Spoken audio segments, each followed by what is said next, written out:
Jirra jirtuu daawwattootaa fi kabajamtoota Oromiyaa International Broadcasting irraa oduu qabannee isiniif dhiyaata. Oduu wajjin Andarartuu Shaamiti.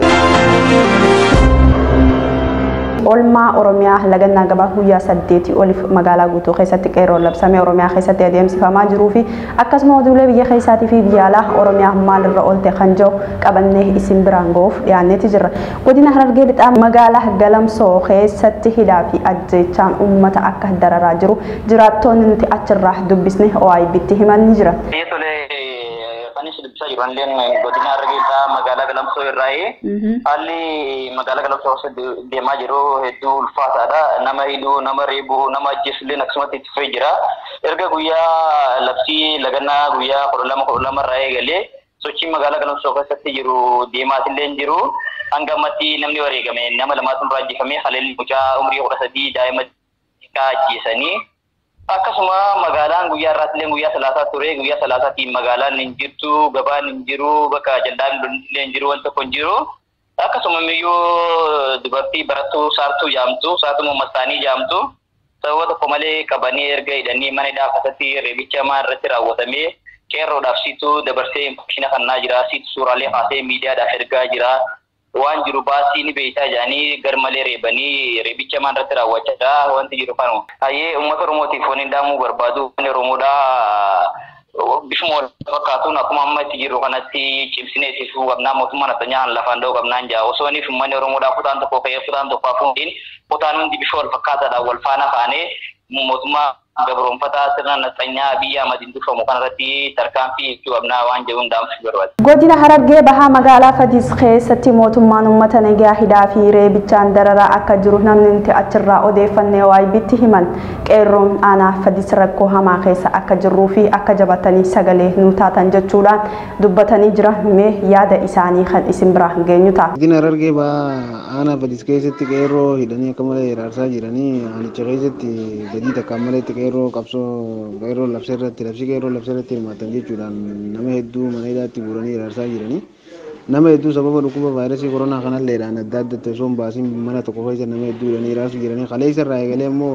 rakkoo hamtuu irraan ga'uu jiranii ijoolleen akka gabbaateen fincaanullee dhorkanii sa'aa 24 dabarree jirre gabba'uu dhorkanii mana tokko keessatti gabbaanii ka fincaanuu hin dandeenye dhorkanii mana tokko keessatti namni osoo fincaannee saame akka turuu danda'u beekamaadha. Hiraarsa akkana farra dhala namaa kana uummata irra raawwachuu jiranii haala akkana kanarra jiran rakkoo hamtuu keessa jiran uummanni. Fadis magaalaan bokkoo akkuma lagannaa gabaa labsame hojiirra hojjetee jirti. Uummanni hundi karaarraa galee jira. Ijoollee gaafa lagannaa gaafa 12 san miidhaan irra ga'ee fi ijoollee lama kachii wareegame irraa ka'e uummanni akka malee dallanee daandiileen hundi cufaa jiranii uummanni gabbee tokkollee hojiitti hin gallee magaalaan gadda keessa jirti.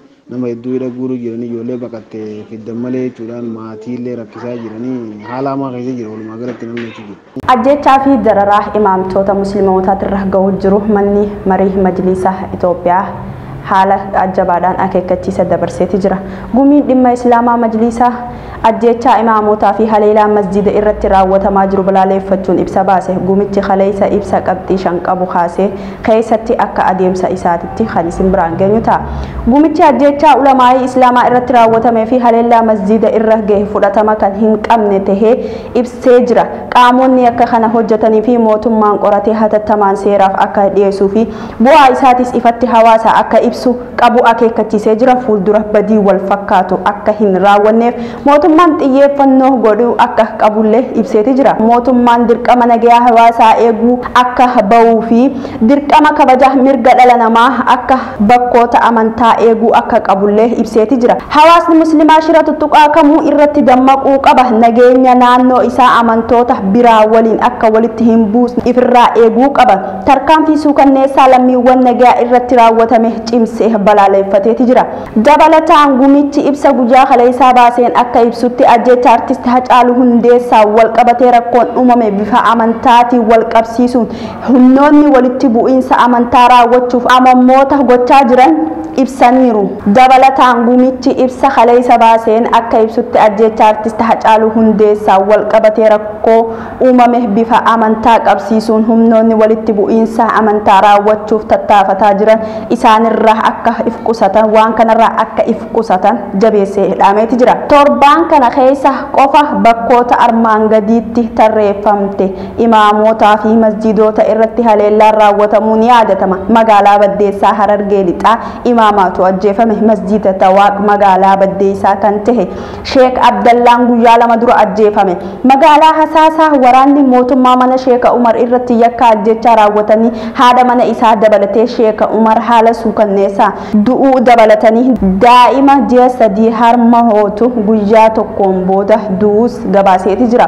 Masjiida Qamar kan magaalaa Shaashamanneetti waraanni mootummaa dallaa masjiida cabsee rasaasa karaa foddaa masjiida Qamar jedhamu irratti dhukaaseen ustaaza ijoollee gandaa qaraasisanii fi masjiida sanitti ummata salaachisan kan ta'e ustaaz Kiyaar Taajuu Abdallah miidhamanii yeroo ammaa kana hospitaala Nageelleetti yaalamaa jiran. Akkasuma barataa isaanii kan ta'e barataa Quraanaa Usmaan Haashim umriin isaanii waggaa 18 kan ta'e rasaasaan dhayame yeroo ammaa kana hospitaala Malkaa Odaatti yaalamaa jira. Magaalaa Kofalee masjiida Kofalee gaafa guyyaa 10 baatii 12 bara 2012tti waqtii ummanni magaalaa Kofalee salaata magriibaa masjiida Kofaleetti salaataa jiru irratti waraanni mootummaa dhukaasa masjiida irratti baneen rasaasni foddaa masjiidaa cabsee seenee haa ta'u malee ummanni san nagayaa sujuuda irratti waan jiraniif rasaasni hin dhoyne.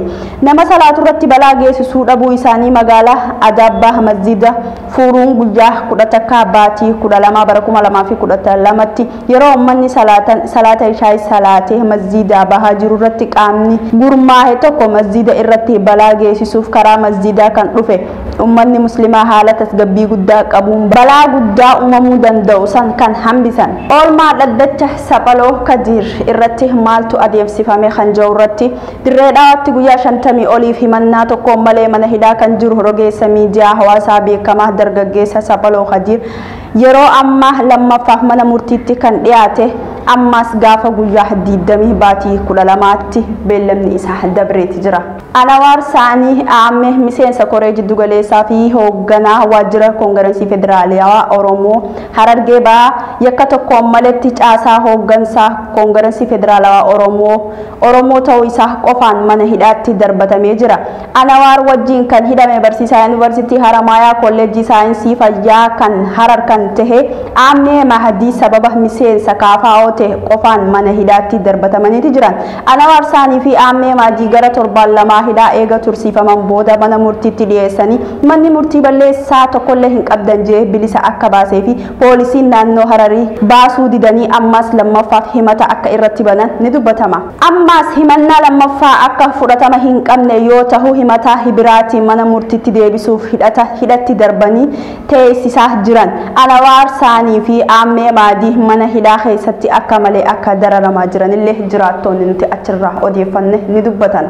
Qeerroon Oromoo magaalaa London jiraatan imbaasii Itoophiyaa biyya Ingiliz jiru magaalaa London keessa kan jiru eega cufsiisan guyyaa 7 ol gahaniiti jiran. Guyyaa arraan tanaa alaabaa mootummaa buusuun alaabaa Oromoo fannisanii jiran qeerroon London jiraatan mormii ajjeechaa fi darara mootummaa Abbaa Irreetiin mootummaa Abbaa Irree Abiyyi Ahmediin hoogganamu uummata Oromoo irra gahaa jiru balaaleeffateeti jira. Torbaan tokko caalaa hiriiraa fi mormii fuula imbaasii Itoophiyaatti kan godhaa jiranii imbaasichi hojii dhaabuuf dirqamee jira. Gocha mormii boonsaa qeerroon London Oromoota biyya biraa jiran kan gammachiisee fi tarkaanfii wal fakkaataa biyyoota biraatti fudhachuun akka barbaadus bal'inaan himanii jiran. Talagaa daawwattootaa fi kabajamtoota keenya oduun nuti arra oolmaa Oromiyaatii fi oduulee biyya alaa qabannee isiniif dhiyaanne kan arraaf isiniif dhiyeessine asirratti goolabama. Hanga oduu biraatiin walitti deebinutti nagayaan nuuf tura.